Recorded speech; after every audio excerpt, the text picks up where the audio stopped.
animal, talking animal.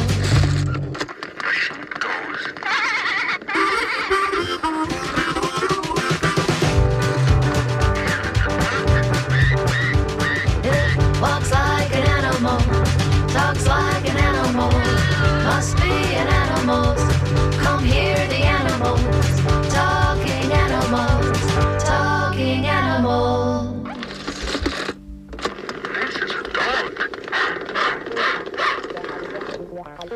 Good morning. This is Talking Animals on WMNF. I'm Duncan Strauss. My guest today is Dr. Edie Dobking, founder of Quantum Leap Farm, launched in 2000. Quantum Leap Farm is an Odessa, Florida-based facility that offers an array of equestrian therapy programs. Their website notes that, quote, serve children and adults with special needs, kids with cancer, veterans, military service members, and their families. Participants in our therapy programs range from age 2 to 92, unquote. So you might be wondering, where do horses come into Quantum Leap picture? The answer is everywhere. All the services provided there, they explain, involve interaction with horses, whether in saddle or on the ground. More specifically, Quantum Leap's portfolio of possible services include therapeutic riding, hippotherapy, an umbrella term kind of covering occupational, physical, and speech therapy, equine self-assisted self-exploration, warrior mission at ease, military retreats, basic equine skills training, and family fun days. So we'll get into some or all those things when we get into our chat there with Dr. Dobking coming up in a moment. Mindful that last year, though, Quantum Leap reached the 25-year mark since Dobking founded it. I'm keenly interested in hearing her perspective on how Quantum Leap Farm has evolved and changed over that quarter century, along with some notable success stories. Clearly, Dobking and her colleagues have helped countless people improve their lives. We'll get into much of this when I speak with Dr. Dobking here in just a moment on Talking Animals on WMNF. Coming up later on today's program, I'll speak with Laura Weiss of Florida Voices for Animals, the veteran animal advocacy organization pursuing a broad portfolio of protests, campaigns, and other projects like producing the annual Tampa Bay Veg Fest set for November 14th this year. They're also coordinating a multi-day protest of the Loomis Brothers Circus engagement at Robarts Arena in Sarasota starting July 31st, and a related effort to persuade Loomis Brothers Circus to stop using the elephant Oka and other animals in their circus. A little more when I talk with Laura Weiss later in today's program. Right now, though, let's get into our conversation with Dr. Edie Dobking about the way her facility, Quantum Leap Farm, has helped heal multitudes using various equestrian therapy programs over 25 plus years.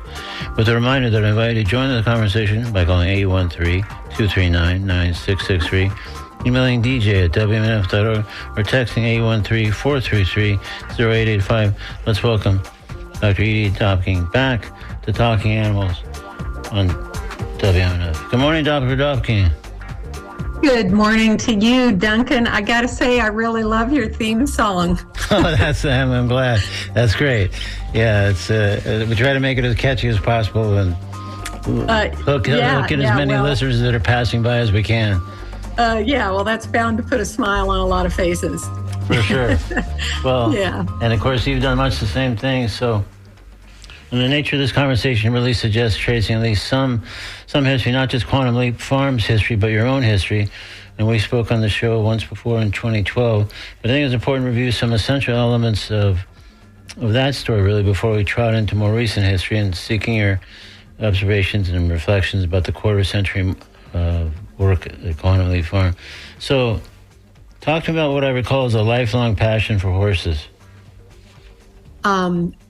Yeah, sure. I think like a lot of horsemen, for me, it's almost an inexplicable thing. No one else in my family really had a passion for horses. I mean, everyone loved animals. But I don't know, since I could say the word, I've always been in love and fascinated by them. They satisfy a lot of human needs, physical, social, emotional, and intellectual engagement. And like many people, I'm, I'm just one of those people that really enjoys interacting with them. And as a child, my dad got me a horse when I was 11. It took a lot of begging, right? Like every Christmas, every birthday, every Valentine's Day, the quintessential, can I have a pony, Dad? And now, prior to that time, had you been riding regularly elsewhere or otherwise, or this just? Oh yeah, as often as I could. I had friends in the neighborhood with horses, and I grew up in Bowling Green, Kentucky, and it was relatively inexpensive to have horses there. I well remember when a bale of hay was $1.25, and we're paying somewhere around $20 for a bale of Timothy alfalfa these days. And it was kind of a thing. It was like almost every little girl in the neighborhood had a horse, so I was constantly borrowing theirs and cleaning stalls to trade for rides, and whatever I could do to be near them. And did I understand you to say initially there that you were kind of the only real horse person in your family? Like, it wasn't really common across the family to be horse folks? Yeah. I think that my grandparents, by necessity, were. I have a beautiful picture of my grandmother at about 11 on her horse Pearl in a side saddle in downtown Opelika, Alabama.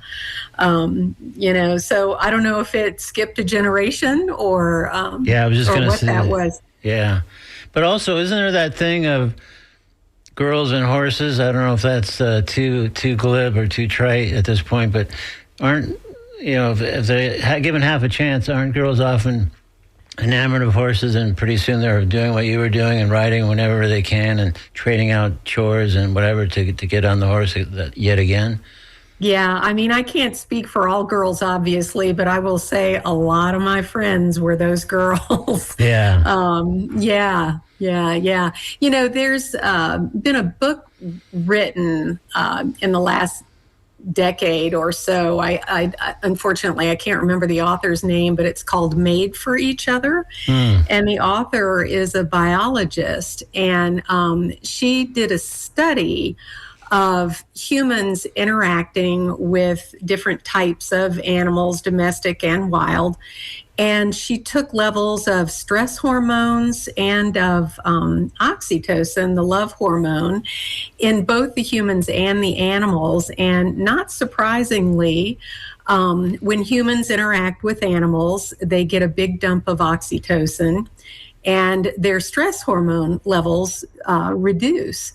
What is surprising to me, anyway, is that animals experience the same thing, and no animals more so than dogs and horses. So given that, there may be some anthropological reasons why people are attracted to horses, and maybe women in particular. But I love the title, Made for Each Other. That's great. Right? It's a 6,000-year-old partnership. Yeah, still going strong, too. Yeah, for sure. When you think about it, we traveled the globe on horseback. We logged our forests with horses. We plowed our fields with horses. We've been to war with horses. They've been a huge part of our lives up until the last century or so. And I really think that there might be a symbiotic relationship there, and that we're missing having that connection. And I think that's why we see people connect so readily to the horses at Quantum Leap Farm. For sure. Well, we'll obviously delve deeply into that in a moment or two, but for some reason you were talking about the book, a question popped into my head. Were you ever scared on a horse, or to get on a horse? Certainly, I've had moments where things were kind of going sideways. I had a crazy trail riding experience. This is the craziest trail riding experience I've ever had. I was out with a group of friends on Lake Francis Preserve out, near Quantum Leap Farm, and we could hear a paraglider in the distance, and I don't know if he just got curious about us or what, but he kind of came up behind us, and we were in a bit of a chute between two bay heads, and the horses didn't quite know what to make of this loud, noisy thing flying overhead, and things got a little scary for a few moments there, but I think he saw what was going on, that the horses were kind of, having a moment, and he flew off. But luckily, nobody got hurt. But I mean, there's always things like that pop up, particularly on trail rides, because the environment is so uncontrolled. But as a kid, I had absolutely no fear, and I'm not sure if that's being brave or just stupid. I'm gonna go with brave, Dr. Dopkin. I think my attraction to them was so great. If there was any fear there, I totally ignored it. That's great. Well, that's and then so what role did horses play as you grew up? Your dad got you the horse at 11, and you obviously were already nuts about horses prior to that, and continued to be nuts as you kind of just documented here. So so as you got older and kind of went off to school, what role did horses play at that point? So, I think my experiences with horses during that period of time were kind of foundational for wanting to start Quantum Leap Farm. We had some troubles in our family, as many families do, and my place of solace and peace was always the barn. There was something very soothing about being there and being around such calm, accepting. I mean, horses have a way of accepting you unconditionally, much like dogs do. And so it was very therapeutic for me to have that safe place, both physically and emotionally, to go to when I was in my teens and early adulthood. And was that barn on your own property at your house, or did you have to go to the barn? Yeah, no, funny story. So when my dad agreed to buy me a horse, his conditions were that if I found the horse and the barn, and it was within bike riding distance, so he didn't have to get me there, and that it was something he could afford. But what he didn't know is that I had been scoping out the local horse community for years on my bike, and I already had a horse and a barn picked out. So yes, the barn was in bike riding distance, just far enough away to get a physical distance from troubles at home, but not so far that I couldn't get back home in a hurry. That's great. And it sounds like as soon as he outlined kind of what the conditions were for you to get a horse, you could immediately hand him a dossier of all the research you had already been doing. Oh, I was like, check, check, check. Yeah, I got that covered, Dad. Let's get the horse. Yeah. That's great. Well, this is Talking Animals on WNF. I'm Duncan Strauss. If you just tuned in, my guest is Dr. Edie Dopkin, founder of Quantum Leap Farm in Odessa, Florida, which for more than 25 years has offered an array of equestrian therapy programs, helping clients ranging from children with special needs to veterans with PTSD. If you'd like to ask Dr. Dopkin a question or offer a comment, please call 813-239-9663. And email dj@wmnf.org or text 813-433-0885. So when did you kind of first realize that horses could assist healing people of various ages with various conditions? So, I had my own experiences in that way, and had a lot of friends that had similar experiences. We all noticed the calming effect. And I think what's been, demonstrated by a lot of research at this point is that, a horse's calm presence when you're riding them, that rhythmic movement and, just that peaceful outdoor setting can promote relaxation and lower anxiety.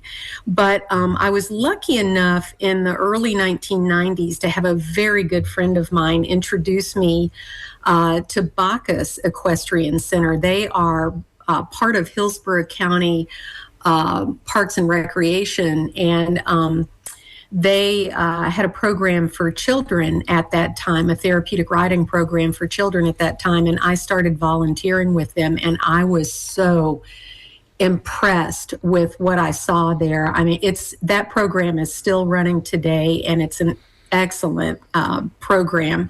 But I mean, just anecdotally watching the outcomes of these kids with all kinds of disabilities, whether they were physical or emotional or intellectual, they gained a real sense of accomplishment. There was inclusivity, and again, that non-judgmental acceptance that horses offer. Humans look at each other and we instantly see black, white, fat, skinny, rich, poor, ugly, pretty, all these ways that we sort of subconsciously judge each other. And I don't think horses see any of that. They just see another fellow creature of some kind, right? Yeah, exactly. Unless you do something to give them a bad impression, but they start off on an even keel. Oh, totally. They, as prey animals, they are very sensitive to the way that you present yourself. And, just from my experiences at Quantum, it's quite obvious that if a person has anxiety or sadness or, anger, fear, they respond to all of those emotions. I've read that we produce a pheromone associated with all of our emotions, right? And horses have excellent sensory or a sense of smell, right? And that's helped them understand the creatures around them as prey animals. Are they friend? Are they foe? Are they aggressive? Are they sexually interested? What's going on with this other animal in their environment so that they know how to react. And they respond to humans in much the same way. It's really interesting that they sort of adopt us once they know you and trust you. They sort of adopt us as one of their herd. And if you're upset about something or sad about something, I mean, you have to peel them off of you. Well, that's really interesting because one of the things I was going to get into later about some of the horses at Quantum Leap Farm, and maybe this is the time or we'll circle back to that later as well, but is it to a horse, basically, like instead of to a person, is it to a horse that they react that way, or are some horses just more attuned and empathetic the way humans vary in that same regard? Sure, yeah, just like people, horses have had unique a unique combination of life experiences, right? That produce the individual that they are today. If they've been mishandled or abused, they may have triggers just like humans do. If they've had a very loving, supportive upbringing, they're pretty confident and open to new experiences and not particularly shy or spooky. They are naturally, like humans, have tendencies towards extroversion and introversion, or optimism and pessimism.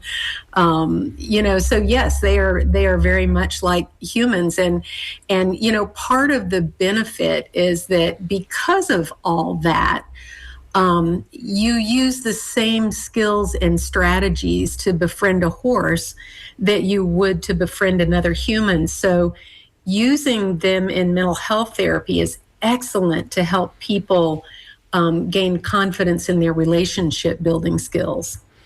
So that they're kind of like the intermediary for people that are trying to learn how to do that. The horse is there and just makes people probably relax about if they're not confident or if they're insecure about certain thing or just kind of finding their way.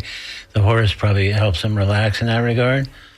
Absolutely. And then there's that non-judgmental factor, right?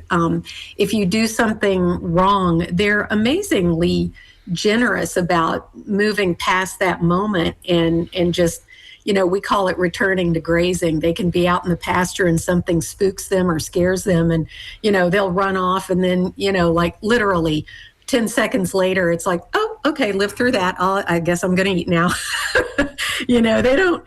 They tend to be very forgiving about that. They don't keep score. No, and they don't just ruminate on it like we do, right? Like we tend to have that God, I wish I hadn't said that, or I wish I'd done this instead, or that. They don't do that. Yeah. They just, On to the next thing. On to the next thing, right? Moving on. That's There's great. some good mental health lessons there. Yeah, we could learn quite a bit from horses if we're paying attention, which obviously you have been for a long, long time. So speaking of that, walk me through the initial concept. You were struck by the Bacchus program. So how did the initial thought of creating Quantum Leap Farm come together, influenced obviously by that, but still it's quite a thing to go, well, this program is really great, to then say, hey, I'm going to create my own program, was it sort of an echo of that program, or did you have like similar ideas in mind but wanted to kind of focus it a different direction slightly, or? I'm going to say yes and yes. I was curious about how Bacchus started, and I spoke to the fellow that was running that program at the time. His name is Pat Veneta, one of the best horsemen I've ever had the privilege to meet. Anyway, he is also a retired Navy SEAL. And, I've got a soft spot for veterans. My dad fought in World War II. My husband's a veteran, Air Force. And anyway, I just have a big soft spot for them. So I was very interested in Pat and his background. And I said, so, how come we're not really doing veterans here? And he said, well, our mission is kids. And, we are governed by Hillsborough County commissioners. And he said, it would probably take like a major change in our mission. And he said, I don't see that happening. So he said, the other thing is we are so busy with kids. I don't know where we'd fit them into our schedule. Yeah. And then he looked at me and he said, you've got that nice little piece of property up there off of Crescent Road. He said, why don't you think about starting a program? And at the time I was fully employed and partners in an MRI business. And I thought, in my spare time, I'm going to do that, Pat. Well, but it sounds like he was thinking kind of what you were thinking, just like how practical it was or how quickly it could be executed. But his light bulb moment and your light bulb moment almost kind of connected at the same moment. Truly. I had become a Special Olympics coach, and Bacchus took all their riders to Special Olympics. And I mean, I just really dove in head first, and I just thought it was one of the best things I'd ever seen anybody do with horses. So, I also had ambitions about going back to school and getting higher degrees, and ultimately got my PhD at USF in aging studies research, and my area of interest there was aging and disability, right? And halfway through my working on my PhD, the Iraq and Afghanistan wars started. And so I also started wondering, so how do these young men and women who get blown up in IED explosions, how do they go on to lead meaningful, purposeful, joyful lives, so that was the focus of my study, was aging and disability. Back to Pat, and by now it was the mid 90s, and he had sort of planted that little seed in my head, which found fertile soil there, of course. And we sold the business that I was partners in. It was kind of we had a public company come along, and it wasn't exactly the golden parachute, but, it was enough money that I felt like I could take a risk and start this program small, right? We started with 3 horses that I already owned. Yeah. And I figured I had enough money that I could carry it for the first 3 years or so, but after that it was going to have to either sink or swim. Anyway, once we sold it, they didn't want us as part of the management team staying on very long. So I was out of a job and I had a little bit of money, and that combination is can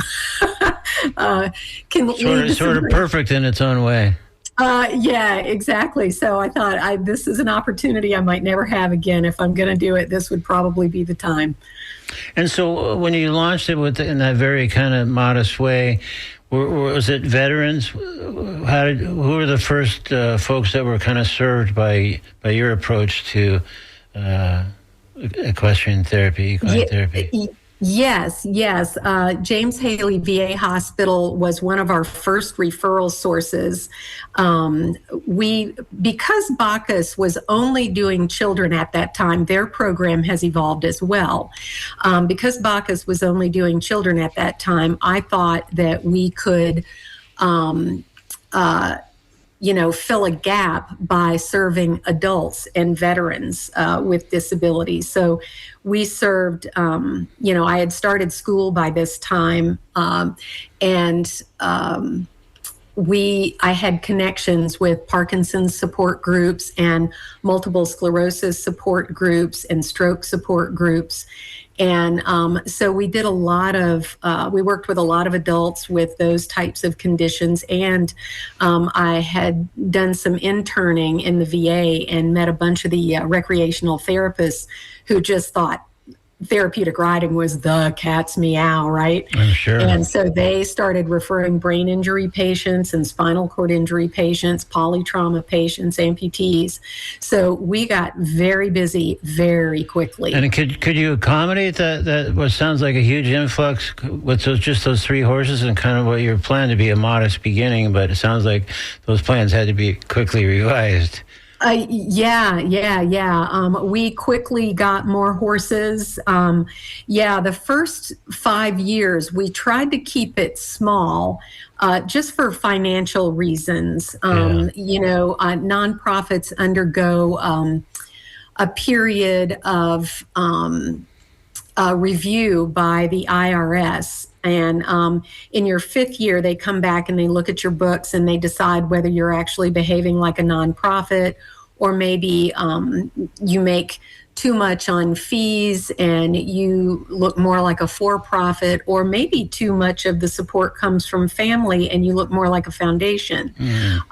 So larger donors know that, and they know that, if you are found to be something other than a 501c3 charitable organization, that they might end up having to pay back taxes on monies that they've donated. So it's difficult in the first 5 years to get any large donations. So, unfortunately, although we had really high demand we always have, in those first 5 years, we were forced to keep it small until we could get more grants and more donors in the pipeline. And that anybody that's been associated with a startup nonprofit understands how difficult that is initially. For sure. Well, and also, one of the things we talk a lot about on this show, over the years at least, was that animal-related kind of nonprofits notoriously face monumental challenges in the realm of fundraising or just paying the bills. And, I would think that the care and feeding of horses is obviously no cheap date. So it seemed like that would have been sort of a weird balancing act to not throw things out of whack with that IRS review coming, but still keep the money coming in so that you could keep doing what you're doing, keep the horses fed. And obviously vet bills pop up when they do, and you just got to take care of that. And you're right. It is a weird balancing act, and that was probably the most intense time of struggle. And in about our 6th year, I read an article in the Chronicles of Philanthropy that said it's less than 5% of grassroots nonprofits that ever see their 5th year.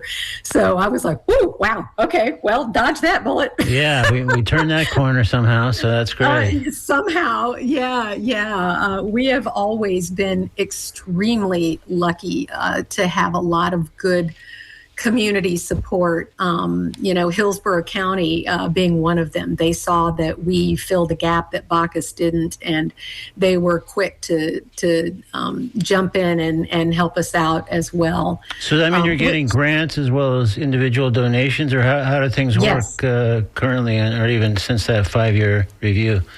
Yeah. Well, speaking of evolving, that those numbers evolve every year. Presently, we are about 36% grant funded, and 41% special events. 17% is individual and corporate sponsors. And we only get like 6% from program revenue. And the reason for that is, we almost half of, we saw upwards of 1,800 people this year. Wow. And over 600 of them were veterans and active duty military and their families, right? Those people have children with special needs as well. And so we get referrals from Tinker Elementary down at MacDill Air Force Base. But anyway, we have never charged a veteran, and we will never charge a veteran. We feel like they've paid up front. And we offer scholarships for our civilian participants because many of them experience financial hardship. You can imagine if you have a disability that it affects your both your ability to work and your opportunities to find employment. I mean, if you need help toileting, it's hard to find an employer that's going to accommodate Understanding that. About that, yeah. Yeah. So, I mean, a lot of them are on, have very low incomes, and, their families, if you've got a child with pediatric cancer, imagine how much of the family's resources get poured into that child's well-being.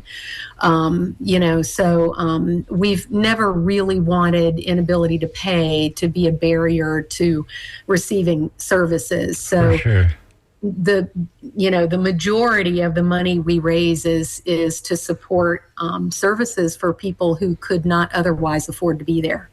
And in that, the way you kind of divvied up the percentages there, when you say 41% of special events, tell me what a special event is, or what constitutes a special event for that portion, a sizable portion of what the monies are. Yeah, I am so glad you asked that, Duncan. Okay, great. We aim to please. Yeah. I smell an opportunity there. So we have 3 events a year. We have one in March called Stir Up Hope, and it's a big gala, and we do it at the farm. And it's essentially a cowboy ball, right? Everybody comes dressed in their finest cowboy boots and dressy jeans and cowboy hats and all that kind of thing. So you can skip the stilettos and the tuxes and that kind of thing and just come, casual. But in every other sense, it is very much a gala. We have a sit-down dinner. We have a presentation. People get to walk the farm. There's plenty of photo opportunities with our therapy horses. There's usually a theme to it. Usually a song or a movie that in some way reflects the experience of our participants.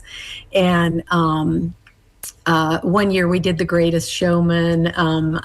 It's been so fun. That sounds great. Yeah. Yeah. It's really a lot of fun. And then in the fall coming up, we have a luncheon called Colors of Courage, and we sort of bring the farm to downtown Tampa. It's a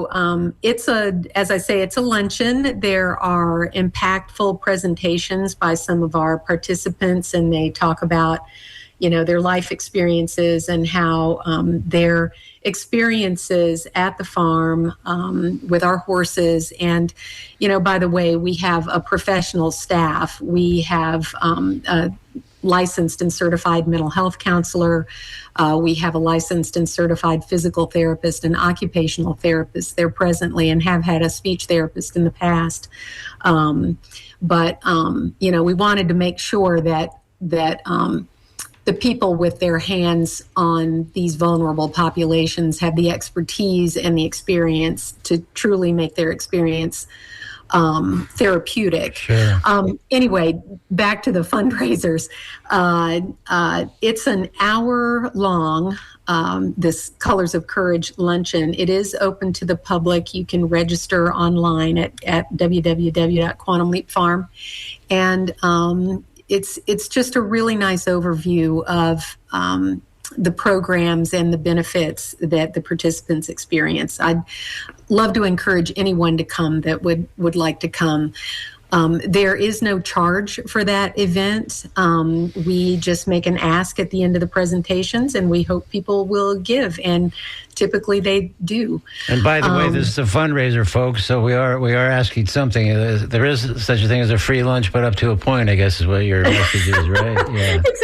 Exactly. Yeah. We hope people will be so moved by the presentation that they will be happy to give and support ongoing programs. For sure. And then we have a third event that's a golf tournament. This year, we're going to be having it at the Pelican Golf Course. And we are currently looking for sponsors for that event.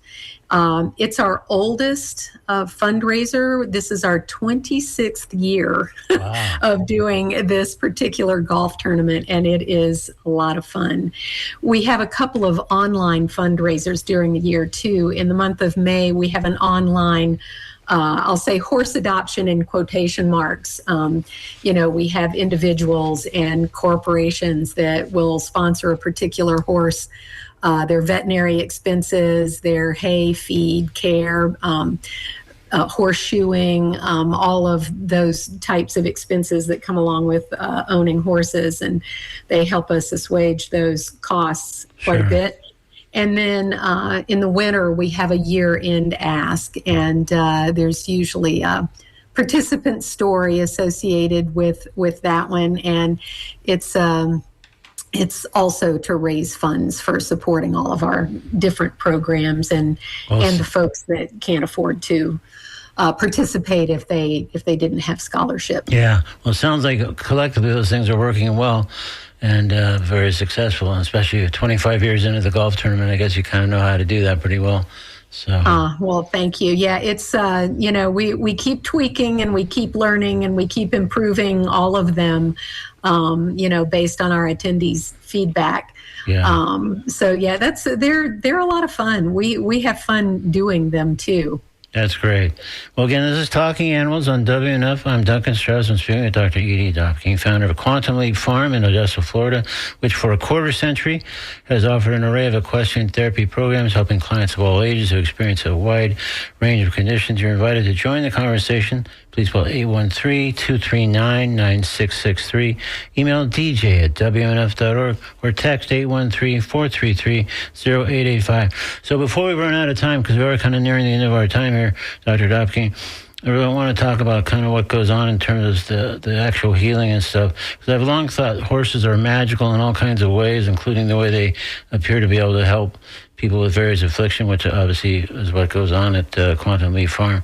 So given your years of directly working with and observing horses and Quantum Leap clients, I'd kind of like to ask about a handful of conditions and how, at least in broad strokes, the horse interaction helps that particular condition.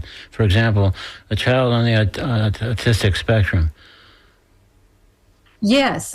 So, typically kids on the autism spectrum are physically quite able, right? Not many of them have physical disability as well. So for those kids, primarily, it's emotional regulation. Horses mirror human emotion and provide immediate, that non-judgmental feedback that helps people recognize and manage their feelings. Also, there's this immediate feedback, right? That, like, if you do something wrong, a lot of times a person will let you off the hook. But horses have this immediate feedback, and they'll let you know, so you can adjust your behavior accordingly to gain the horse's cooperation. And, it's not personal. They don't, we've established they're not judgmental and they're not keeping score. They're just reacting to what happened at that moment. Exactly. So you have the opportunity to learn and adjust. Also, there's, a lot of trust that forms. And I think also that kids on the autism spectrum spend a lot of time overstimulated, right? We're always looking for a response from them. We'll say, how do you feel about so and so? Or what would you like to do next? And they're trying to get themselves organized cognitively and respond, correctly, or appropriately to those cues. And it takes a minute. And we just tend to, as humans, we're like, so what do you think? Huh? What? And like we keep badgering them, not realizing that, they're trying to respond. Horses do not do that. They will, in their way, ask a question, and then they just wait patiently for your response. And it gives an autistic child the time to respond appropriately. They don't feel that pressure. So they build a lot of confidence. They have that sense of accomplishment, and there's that connection, deep bonds can form between horses and humans, and just, they fulfill those basic needs for that trust, affection, and acceptance. Well, that sounds good. I'm going to ask you at least one more before we run out of time here, but I just want to read an email that came in just a moment ago. It says, in her autobiography, Broken Horses, Brandy Carlisle credits the quote-unquote throwaway horses in her life to helping her survive a very difficult childhood. Audiobook is excellent. She reads her own story. So I just thought I'd add that to the conversation. Thanks to the listener who emailed that in. So I guess sort of natural in our remaining moments that I ask one more, I guess, if it's all maybe we have time for, is a veteran with PTSD, what happens typically in interaction with the horse that helps with the healing of that person? Yes. So as you know, PTSD is a complex diagnosis, and everyone has their different triggers. And, horses are big and warm and typically calm, and their heartbeat is slower than ours. And, we get around them and we tend to modulate ourselves to fit right into that. So there's this immediate calming effect. And, we, in our mental health program, we utilize a lot of obstacle courses, and it provides an opportunity for veterans with PTSD to use their problem-solving skills and their coping skills. Sometimes they get frustrated, and all of those things are on display in the arena, and the horses react to that, and they get that immediate feedback onto how their responses to frustration and anxiety might affect other people if they're affecting horses this way. So again, there's an emotionally safe space in which to try different strategies, in coping with an anxiety-producing moment. Okay. So they too are able to learn and adjust their behavior, and the horse is an immediate reflection of, whether that was a good adjustment or an okay adjustment or a not so great adjustment. Yeah. Well, that's really interesting, and it sounds like it really works well for them, and that's obviously was a focus early on and from when you first launched Quantum Life Farms. So, unfortunately, we're at the end of our time. We got so many other things I was hoping to discuss with you, so we're going to have to do this again much sooner than the last time. It was like 15-year gap. I think we'll have to do it much sooner to get to some of the stuff, including just quickly want to say you're always looking for volunteers at Quantum Leap Farm, if I'm not mistaken. So I guess Absolutely. The website to check that out and look into how to do that would be quantumleapfarm.org. Correct? Yes, that's right. Cool. That's right. Yes, we depend highly on our volunteers. We still have a small staff, and we would not be able to do all the things that we do without our volunteers. We're so thankful to the community for stepping up and helping us out in that way. All right. Well, I've been speaking with Dr. Edie Dobkin, founder of Quantum Leap Farm in Odessa, Florida, and we already noted the website. We'll note it one more time. It's quantumleapfarm.org. You can find out more about what we talked about and what we didn't get a chance to talk about, including opportunities to volunteer. So thank you so much for joining us again on Talking Animals, Dr. Dobkin. We'll try to do this again to cover more ground than we got to cover today. Thank you so much for having me. It's been a pleasure, Duncan, and I'd love to do it again. Great. Thank you so much. Take care. You too.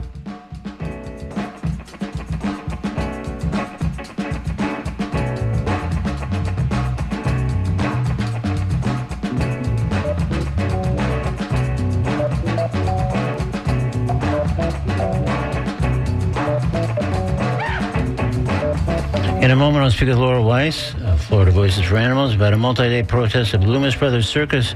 The stint is coming up at Robarts Arena in Sarasota starting July 31st, and the related effort to persuade Loomis Brothers to stop using the elephant Oka and other animals in their circus. More on this in a moment when Laura joins us on Talking Animals on WMNF. Right now, we're going to step into the comedy corner with, of course, a piece of animal-oriented comedy. This one's from the marvelous Gary Goldman, and it's called Walrus in today's Comedy Corner on Talking Animals on WMNF. I'll watch an animal show. I don't care.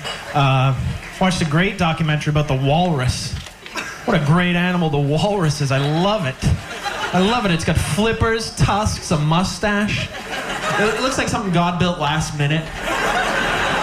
You know, like God was up late on the 6th day, exhausted.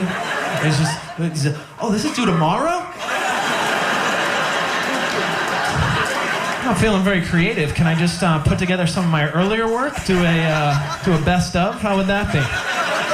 Do a God's Greatest Hits? Yeah, that'll be good. I'll put together the seal, the elephant, and Burt Reynolds. Why the mustache? That's what I love on the walrus, the mustache. Like my 8th grade science teacher, Mr. Ghibli, he told us that a lot of animals, did you have him? They adapt certain features to fit in with their environment. What environment did the walrus find himself in where he's like, shit, I need a mustache. If I'm gonna fit in here, I'm gonna need to rock a stash for a while. You know? What was he, a 70s porn star?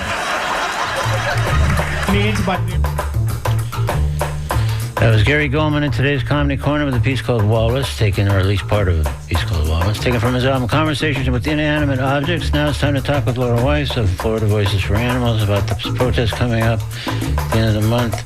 And we're not done with circus protests, let's put it that way, and we got a definite agenda here that we want to pursue. We'll find out that from Laura. So let's welcome Laura Weiss to Talking Animals on WMNF. Good morning, Laura. Good morning. Thanks for having me. I love your show. Oh, thanks so much. I appreciate that, and great to have you here to talk about this. So, you know, through years of protests and other actions, the Ringling Brothers finally removed elephants and other animals from their circus. So I think a lot of people, just because they're so high profile and have been for so many generations, probably thought problem solved. But it's not quite that simple as we're about to hear. So talk a little bit about the Loomis Brothers Circus and kind of what's coming up at the end of the month. All righty.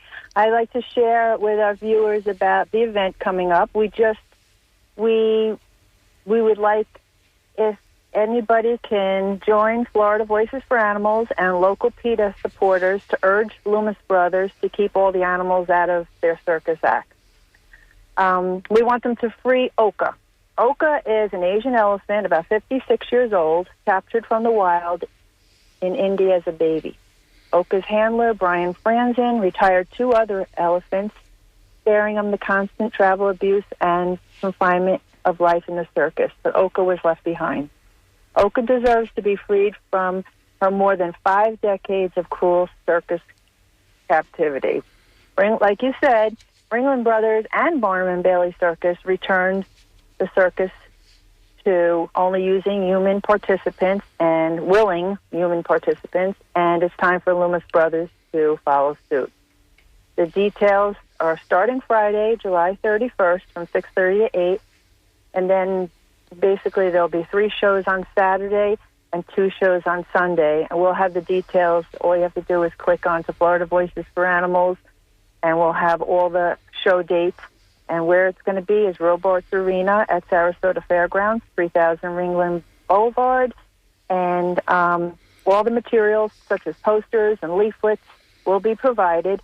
Please refrain from bringing dogs. There might not be a comfortable place for them to lie down during the protest. So this is a protest. Outreach events are a fun and effective way to help animals and meet local advocates, so be sure to invite others. Animals kept in captivity and used for human entertainment are denied everything natural that they would experience if they were out in the wild and with their families. So they don't want to be performing in circuses and jumping through hoops and standing on pedestals for our entertainment. Well said. Well, that's very good. And it sounds like the idea is to encourage people to join you. You guys are already got this set up that you're going to be there protesting at these Loomis Brothers things. But it's very simple for people who want to participate, because it sounds like you provide everything they need, signs and information. And so people just kind of show up. Do people need to let you know they're coming at all, or they just turn up at whatever performance or performances they want to participate in the protest? Well, it's always helpful to know who's coming and when, but it's not necessary. If you can gather some friends and just come on over, that would be great. We have all the signs available. If you want to make your own, that's nice too. But we do have it posted on the Florida Voices for Animals, the event, and if you say you're coming, it's like I said, it's always nice to know. I do believe there'll be media there, and we're going to have this big blow-up elephant of Oka, and try to draw attention. And we've had this in Tampa, and it worked out really well. So we're going to be doing the same thing in Sarasota, and I think that would be it for our area of Florida. So basically, we just want to let Loomis know, the last of all the circuses, that we are not having it. We don't want animals in their circus acts, and we want them to free Oka. And as we know, sometimes it takes a while, but these things do work. They are effective. Again, looking at Ringling Brothers as a textbook example. So exactly. we really want to get out there July 31st, August 1st, and August 2nd. And again, you go to FloridaVoicesForAnimals.org, right? I think is the full website. Yeah, or you go on Facebook. It'll be in the Facebook. Yes, just search for Florida Voices for Animals. One way or the other, you can get the details. And you can also let people know that you're coming, as Laura says, would be very helpful to know.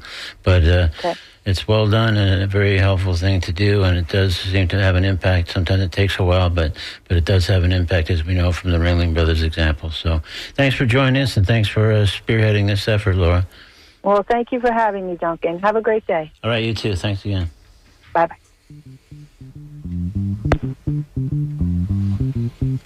Coming up on WNF, it's The Conversation, the great show hosted by Mario Nunez and Joe King Carter. After that, it's The Scoop, WNF's brief news recap. But then we shift back to music programming, following in the morning of the inimitable Izzy K. We got Sam Ball holding forth from 1 to 3. And I'm not sure exactly who. Someone will be filling in for Nancy C if she's away for the summer, as is often the case. So somebody will be hosting the traffic jam for her from 3 to 6 p.m. and things just continue in grand fashion here on 88.5 WMNF. Meanwhile, as on this show at the moment, as a prize for Name That Animal Tune, we'll dig out some kind of talking animals trinket, and for the first person who correctly identifies by calling 813-239-9663 this animal song. Name That Animal Tune on Talking Animals.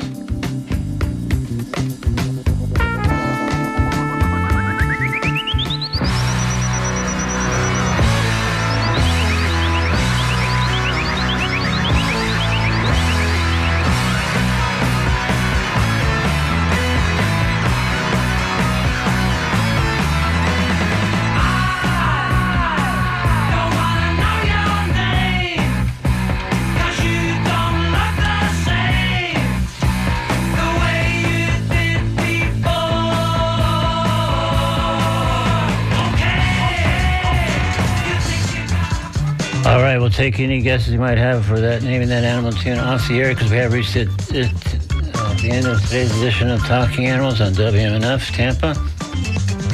Next week's show, Lori Sumier, director of Paradise Lost, a hybrid, kind of very interesting animated live-action hybrid documentary chronicling the plight of the Palia, a small yellow bird found only on the Mauna Kea volcano in Hawaii, one of the rarest birds in the world. That chronicles that whole story. It's really interesting. So we'll discuss that with Lori next week on Talking Animals.